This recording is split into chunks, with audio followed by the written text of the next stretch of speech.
Constable అత్యుత్సాహం ఒక minor బాలుడి ప్రాణాల మీదకు తీసుకొచ్చింది. ప్రస్తుతం ఆ బాలుడు ప్రాణాలతో పోరాడుతున్నాడు.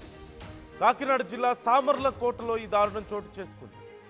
క్రాకర్స్ విషయంలో బాలుడి అక్షయ్తో కానిస్టేబుల్ సతీష్కు వాగ్వాదం చోటు చేసుకున్నట్లుగా తెలుస్తోంది. అయితే ఆ చిన్న విషయానికి బాలుడిని ఆ కానిస్టేబుల్ దారుణంగా చితక బాదినట్లుగా తెలుస్తోంది. ఆ కానిస్టేబుల్ సతీష్ అత్యుత్సాహంతో ఇప్పుడు బాలుడి పరిస్థితి విషమంగా ఉన్నట్లుగా తెలుస్తోంది. మెరుగైన చికిత్స కోసం కాకినాడ ఆసుపత్రికి తరలించారు. కానిస్టేబుల్ అరెస్ట్ చేయాలంటూ దళిత సంఘాలు ఆందోళన వ్యక్తం చేస్తున్నాయి. ఇప్పటికే పెద్దాపురం డీఎస్పీ శ్రీహరిరాజు ఘటనా స్థలానికి చేరుకొని పరిస్థితిని పర్యవేక్షిస్తున్నట్లుగా తెలుస్తోంది. అయితే కేవలం క్రాకర్స్ విషయంలో జరిగినటువంటి ఒక చిన్న వాగ్వాదం కాస్త అది పెరిగి పెరిగి పెద్దదై చివరికి ఆ కానిస్టేబుల్ బాలుడి మీద అత్యంత దారుణంగా దాడి చేస్తున్నట్లుగా తెలుస్తోంది. తీవ్రమైనటువంటి గాయాలతో ఆ బాలుడు ఇప్పుడు ప్రాణాల కోసం పోరాడుతున్నటువంటి పరిస్థితి కనిపిస్తోంది. ఇప్పటికే కానిస్టేబుల్ అరెస్ట్ చేయాలంటూ దళిత సంఘాలు పెద్ద ఎత్తున ఆందోళన చేస్తున్నట్లుగా తెలుస్తోంది. కఠిన చర్యలు తీసుకోవాలంటూ వారు కోరుతున్నారు. అసలు ఏం జరిగింది? ఎందుకు ఒక చిన్న బాలుడితో ఎందుకు వాగ్వాదం జరిగింది? అది కాస్త పెరిగి దాడి చేయడం ఏంటి? ఆ బాలుడు ప్రాణాపాయ స్థితిలో ఇప్పుడు చికిత్స పొందడం ఏంటి? తెలుసుకుందాం డీటెయిల్స్. ప్రకాష్ జాయిన్ అవుతున్నారు, మా ప్రతినిధి. ప్రకాష్, ఏం జరిగింది? ఒక కానిస్టేబుల్ ఒక చిన్న బాలుడిని కొట్టడం ఏంటి? ఇంత దారుణంగా కొట్టడం ఏంటి? అది కూడా క్రాకర్స్ విషయంలో.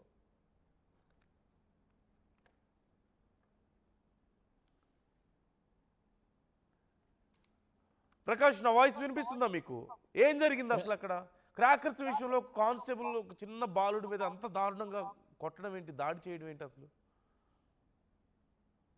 ఏదైతే ఇక్కడ కాకినాడ జిల్లా పెద్దాపురం నియోజకవర్గంలో ఉన్న సోమలకోటకి అలా బ్రౌన్పేటలో అలాగే పోలీసులకి అలాగే స్థానికుల మధ్య అయితే దీపావళి వేడుకలు అయితే వివాదం నెలకొందని ప్రధానంగా చెప్పాలి. ఎందుకంటే రాత్రిగాల సమయంలో యువకులు ఏదైతే స్థానిక సోమలకోట బ్రౌన్పేట సెంటర్ ఏదైతే ఉందో ఈ యొక్క బ్రౌన్పేట సెంటర్లో యువకులు మొత్తం దీపావళి వేడుకలు అయితే జరుపుతున్నారు. అలాగే కొంతమంది యువకులు అయితే ఆ తారాజువులు రోడ్ల పైన అలాగే అక్కడ అడావడి చేస్తున్నటువంటి పరిస్థితి కనబడుతుంది. ఈ నేపథ్యంలోనే అలాగే సోమలకోట పోలీస్ స్టేషన్ చెందినటువంటి సతీష్ అనే కానిస్టేబుల్ అయితే వాళ్ళని అయితే అదుపు చేసే ప్రయత్నం అయితే చేశారు. వాళ్ళంతా కూడా అదుపు చేసే ప్రయత్నంలోనే అలాగే అక్కడ ఉన్నటువంటి దడాల శ్యామ్ అనే యువకుడిపై కూడా సతీష్ అనే కానిస్టేబుల్ అయితే దాడి చేసి చేయి చేసుకున్నటువంటి పరిస్థితి ఉంది. ఈ నేపథ్యంలోనే అతను మెడ పై భాగంలో అతను కొట్టిన నేపథ్యంలోనే ఒక్కసారిగా ఆ యువకుడు అయితే ఒక్కసారిగా అక్కడైతే ఆ స్పృహ తప్పి అతను అపస్మార స్థితిలో పోవడమే కాకుండా అతను ఒక పక్షవాతం వచ్చినట్టుగా అతనైతే కొట్టుకుంటున్నటువంటి పరిస్థితి ఉంది. ఈ నేపథ్యంలో ఆ స్థానికులు వెంటనే ఒటావటిన అక్కడి నుంచి వాగ్వాదానికి దిగారు. అక్కడ ఉన్నటువంటి అతనైతే 108లో అక్కడ నుంచి తరలించేందుకే సుమారుగా ఆ గంట పాటు వివాదం అయితే నెలకొంది. 108 వచ్చింది. 108లో స్థానిక సోమలకోట ప్రభుత్వ ఆసుపత్రికి అయితే తరలించారు. ఈ నేపథ్యంలో అక్కడ ఆ యువకుడు పరిస్థితి మరింత విషమంగా ఉండడంతో అక్కడ ఉన్నటువంటి ఆ బ్రౌన్పేట సంబంధించినటువంటి స్థానికులతో పాటు దళిత సంఘాల నాయకులందరూ కూడా పెద్ద ఎత్తునైతే ఇక్కడికైతే చేరుకున్నారు. సోమలకోట పిఎస్ అయితే ఆ పిఎస్ తో పాటు అలాగే ఏదైతే ప్రభుత్వ ఆసుపత్రి ముందైతే ఆందోళన చేపట్టారు. ఎవరైతే ఆ కానిస్టేబుల్ పై చర్యలు తీసుకోవాలంటూ ఈ విధంగా అతి దారుణంగా యువకుడిని కొట్టిన నేపథ్యంలోనే అతనిపై సస్పెండ్ చేయాలంటూ కూడా ఆందోళన చేపట్టినటువంటి పరిస్థితి ఉంది. ఈ నేపథ్యంలో ఆ సంఘటన స్థలానికి స్థానిక సిఐతో పాటు అలాగే పెద్దాపురం డిఎస్పీ శ్రీహరిరాజు కూడా అక్కడ చేరుకున్నారు. వాళ్ళతో కూడా మాట్లాడే ప్రయత్నం అయితే చేశారు. యువకుడిని ఇంకా మెరుగైన అక్కడ పరిస్థితి విషమంగా ఉండడంతో మెరుగైన వైద్య నిమిత్తం కూడా కాకినాడ అయితే అర్ధరాత్రి తెల్లవారుజామున అయితే తరలించినటువంటి పరిస్థితి ఉంది. ఈ నేపథ్యంలోనే ఆ యువకుడు ఆ మెరుగైన వైద్యం అందించాలి. అలాగే ఎవరైతే చేయి చేసుకున్నటువంటి ఆ కానిస్టేబుల్ సతీష్ పై కూడా చర్యలు తీసుకోవాలంటూ కూడా పెద్ద ఎత్తున ఆందోళన చేపట్టారు.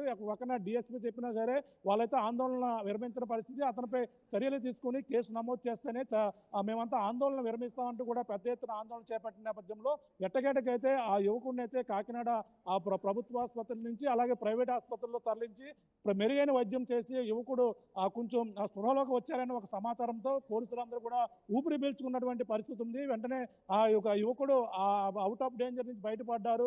అతనైతే ఎటువంటి ప్రాణహాని లేదు, అతను ప్రస్తుతం కోలుకున్నారనే సమాచారంతో అక్కడ ఉన్నటువంటి ఆ డిఎస్పీ వాళ్ళకైతే సమాచారం ఇచ్చారు. వెంటనే అతనిపై కేసు నమోదు చేసి ఆ యువకుడికి మెరుగైన వైద్యం అందిస్తామని చెప్పిన నేపథ్యంలోనే స్థానికులే వెంటనే అక్కడ ఉన్నటువంటి దళిత సంఘాలు అందరూ కూడా వెంటనే ఆందోళన విరమించినటువంటి పరిస్థితి ఉంది. ఈ ఘటన అర్ధరాత్రి నుంచి తెల్లవారుజాము వరకు కూడా ఈ ఘటన అయితే సాగిందని చెప్పాలి. ఏదేమైనా అతనిపై ఈ విధంగా చేసుకున్నటువంటి కానిస్టేబుల్పై మాత్రం చర్యలు తీసుకోవాలంటూ దళిత సంఘాలు అయితే కోరుతున్నటువంటి పరిస్థితి ప్రధానంగా ఉంది. ప్రస్తుతం అయితే ఆ పరిస్థితి అయితే సద్దుమణినట్టుగా కనబడుతుంది. శ్రీహరిరాజు వాళ్ళకైతే ఆ వాగ్దానం ఇచ్చిన నేపథ్యంలోనే కేసు నమోదు చేసి దర్యాప్తు చేసి అతనిపై చర్యలు తీసుకుంటామని చెప్పిన నేపథ్యంలో ప్రస్తుతం అయితే ఆందోళన నిర్వహించినట్టుగా కూడా కనబడుతుంది. మరి హాస్పిటల్లో అతనైతే అవుట్ ఆఫ్ డేంజర్ అని కూడా చెప్పిన నేపథ్యంలో ప్రస్తుతం కుటుంబ సభ్యులతో పాటు స్థానికులు కూడా ఊపిరి పీల్చుకున్నటువంటి పరిస్థితి ప్రధానంగా ఉందని చెప్పాలని అందు. అంటే కేవలం రోడ్ మీద క్రాకర్స్ కాలుస్తున్న సమయంలో ఇది చోటు చేసుకుంది. వాళ్ళని కంట్రోల్ చేసే ప్రయత్నం కానిస్టేబుల్ చేయడం, వాళ్ళు వినకపోతే ఆ సందర్భంలో ఇలా దాడి చేశాడా అతను, అంతేనా? నందు అంతే. ఈ జరిగినటువంటి ఘటన మనం చూస్తుంటే దీపావళి సందర్భంగా ఆ యువకులు సరదాగా ఆ బాణసంచా కాల్చిన నేపథ్యంలో తారాజువులు ఎదురెదురుగా వేస్తుంటారు. లేదంటే రోడ్లపై కూడా వదలడం ఒక సరదాగా చేస్తుంటారు. కానీ వాళ్ళు అదుపు చేసే క్రమంలోనే ఈ ఘటన జరిగినట్టుగా కూడా తెలుస్తుంది. ఎందుకంటే ఆ యువకుడికి కూడా గతంలో కూడా కొంచెం అనారోగ్య సమస్యలు కూడా ఉన్నాయి. అనారోగ్య సమస్యల నేపథ్యంలో అక్కడ ఉన్నటువంటి యువకులందరూ కూడా చెదరగొట్టారు. కానీ యువకుడికి మాత్రం బలంగా మెడపైన తగిలిన నేపథ్యంలోనే ఈ విధంగా పరిస్థితి ఉంది. ఇంటికి వెళ్ళారు. ఇంటికి వెళ్ళిన నేపథ్యం ఒక్కసారిగా ఆ యువకుడి యొక్క పరిస్థితి విషమంగా ఉన్నటువంటి పరిస్థితి ఉంది. వెంటనే ఏం జరిగిందని తెలుసుకున్న నేపథ్యంలోనే ఈ విధంగా కానిస్టేబుల్ సతీష్ అయితే ఈ విధంగా దాడి చేసిన నేపథ్యంలో ఈ విధంగా జరిగిందని తోటి యువకులు కూడా చెప్పడంతో ఒక్కసారిగా ఈ యొక్క ఉదాంతం మొత్తం రాత్రి అంతా కూడా ఈ డ్రామా కొనసాగుతూ మొత్తం ఆందోళన జరిగినటువంటి పరిస్థితి ఉంది. ప్రస్తుతం ఆ యువకుడు గత అనారోగ్య పరిస్థితుల నేపథ్యంలోనే ఈ విధంగా జరిగి ఉండొచ్చును ఓ పక్కన భావిస్తున్నారు. కానీ కానిస్టేబుల్ కొట్టడం వల్లనే ఈ విధంగా జరిగిందని కూడా స్థానికులు చెప్తున్నారు. ఏదేమైనా ప్రస్తుతం యువకుడు పరిస్థితి కొంత మెరుగ్గా ఉండడంతోనే అందరూ కూడా పక్కన పోలీసులతో పాటు కుటుంబ సభ్యులు స్థానికులందరూ కూడా ఊపిరి పీల్చుకున్నారు. ఎందుకంటే దీపావళి సమయంలో జరిగినటువంటి వివాదం ఈ విధంగా తారాజువ్వలో వేసుకునే అదుపు చేసే క్రమంలోనే ఈ ఘటన జరిగినట్టుగా కూడా చెప్పుకొచ్చినటువంటి పరిస్థితి ప్రధానంగా ఉంది నందు. ఓకే, ఇప్పుడు మరి ఆ కానిస్టేబుల్ మీద ఏమైనా చర్యలు తీసుకునే అవకాశం ఉందా? రాత్రి కూడా చాలాసేపు మాట్లాడారు. అలాగే కేసు నమోదు చేయాలి, అతనిపై చర్యలు తీసుకోవాలి, కానిస్టేబుల్ పిలిపించాలని కూడా చెప్పుకొచ్చారు. కానిస్టేబుల్ అక్కడ లేకపోవడంతో నేను ఉదయం పిలిచి అతని కేసు అయితే నమోదు చేస్తాను, నమోదు చేసి అతనిపై చర్యలు తీసుకుంటామని కూడా చెప్పుకొచ్చారు. ఈ నేపథ్యంలోనే వాళ్ళంతా కూడా ఆందోళన కొంతమంది దళిత సంఘాల నాయకులు ఈ విధంగా దళితులపై కేవలం వాళ్ళు కూడా ఆరోపిస్తున్నారు. ఈ యొక్క దళితులు ఉన్న ఏరియాలోనే పోలీసులు భారీగా ఈ విధంగా వచ్చి మాపై ఈ విధంగా దురుసుగా ప్రవర్తిస్తున్నారంటూ కూడా వాళ్ళంతా కూడా చెప్పుతున్నటువంటి పరిస్థితి ప్రతిసారి కూడా ఈ విధంగా జరుగుతుంది. మిగిలిన ప్రాంతాల్లో పికెటింగ్ ఉండదు, మా దళితులు సంబంధించిన ప్రాంతాల్లోనే ఈ విధంగా పికెటింగ్ ఏర్పాటు చేసి మాపైనే ఈ విధంగా దౌర్జన్యం దిగుతున్నారు. ప్రతిసారి కూడా ఇలాగ జరుగుతుందని కూడా వాళ్ళంతా కూడా వాపోయారు. కానీ ఈసారి అయితే యువకుడు ఈ విధంగా ఉన్నటువంటి పరిస్థితి మొత్తం ఈ విధంగా చేయడంతోనే నెలకొందని కూడా చెప్పుకొస్తున్నారు. ఏదైనా అతనిపై కానిస్టేబుల్పై కూడా సతీష్ ఎవరైతే ఉన్నారో అతనిపై చర్యలు తీసుకుంటామని కూడా కేసు నమోదు చేసి బహుశా కేసు కూడా నమోదు చేస్తూ ఉంటారు. దీనిపై మరిన్ని వివరాలు అయితే తెలియాల్సిన పరిస్థితి ప్రధానంగా ఉందనందు. Right. Thank you Prakash, thanks for the details. మొత్తం మీద ఈ ఘటనకు సంబంధించి ఒక్కసారి క్లియర్గా చూస్తే యువకులు రోడ్ మీద క్రాకర్స్ కాలుస్తున్న సమయంలో అక్కడికి పోలీసులు వచ్చారు. వాళ్ళని ఇక్కడ కాల్చొద్దు, ఇబ్బంది అవుతుంది, పక్కకి వెళ్ళిపోండి అని చెప్పి వాళ్ళని కంట్రోల్ చేసే ప్రయత్నం చేశారు.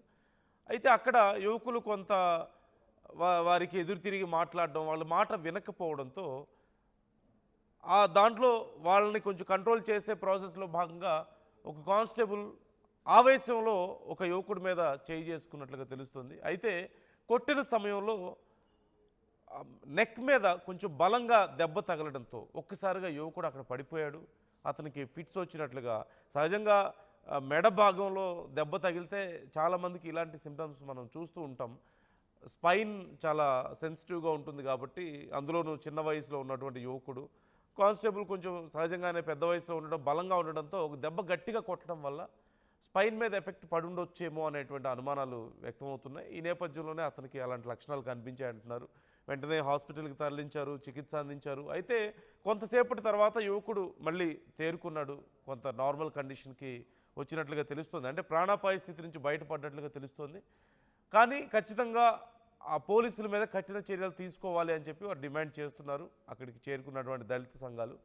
మరి పోలీసులు ఏం చర్యలు తీసుకోబోతున్నారు అనేది వెయిట్ చేసి చూడాలి. ప్రజెంట్ ఆ యువకుడి కండిషన్ కొంత పర్లేదు అంటున్నారు, అవుట్ ఆఫ్ డేంజర్ అంటూ చెప్తున్నారు. సో ఏం చర్యలు తీసుకోబోతున్నారు ఆ కానిస్టేబుల్ మీద, మరి ఆ యువకుడి కండిషన్ ఏంటి, అతనికి ఏంటి కాంపన్సేషన్ ఏ విధంగా ఉండబోతుందనే అప్డేట్స్ కూడా మీకు ఎప్పటికప్పుడు నేను అందిస్తూ ఉంటాను, ఆర్టీవీ మీకు అందిస్తుంది. ఒకసారి ఆ యువకుడి బంధువులు ఎలా రియాక్ట్ అయ్యారో చూద్దాం.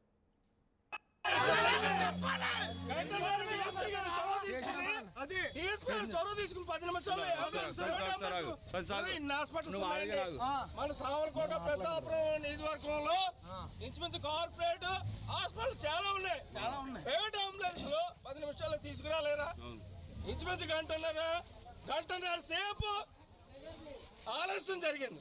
ఈ గంటన్నర సేపులో ప్రాణాపాయ ఇంకా జరిగేది ఉంటది.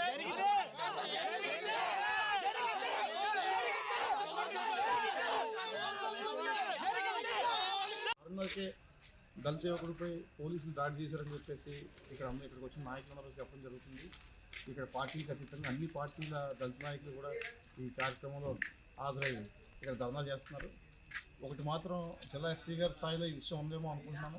ఖచ్చితంగా దళిత నాయకులందరితో కూర్చుని సంప్రదించి పోలీసు ముందు ఎవరైతే గాయపడ్డాడో ఆ యువకుడికి వైద్యం చేపించి ఎమర్జెన్సీ ప్రైవేట్ హాస్పిటల్ కార్పొరేట్ హాస్పిటల్లో పెట్టి వైద్యం చేపించి అతని ప్రాణాలకి ఎలాంటి హాని లేకుండా ముందు కాపాడుకుని తర్వాత ఆ కుటుంబానికి ఎలాంటి ఇబ్బంది లేకుండా దళిత నాయకులు ఏదైతే డిమాండ్స్ ఇక్కడ చెప్తున్నారో వాళ్ళ డిమాండ్స్ తీసుకుని వాళ్ళకి న్యాయం చేయాలని చెప్పేసి పోలీసు వారిని కోరుతున్నాను.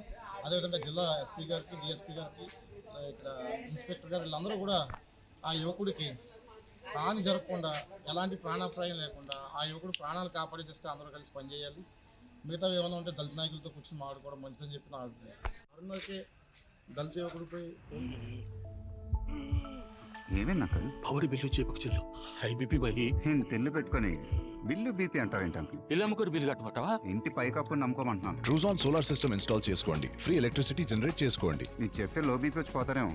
ఒక్కోసారి బిల్లు మొత్తం ఫ్రీ అయిపోతాయి. Truzon solar power, super power.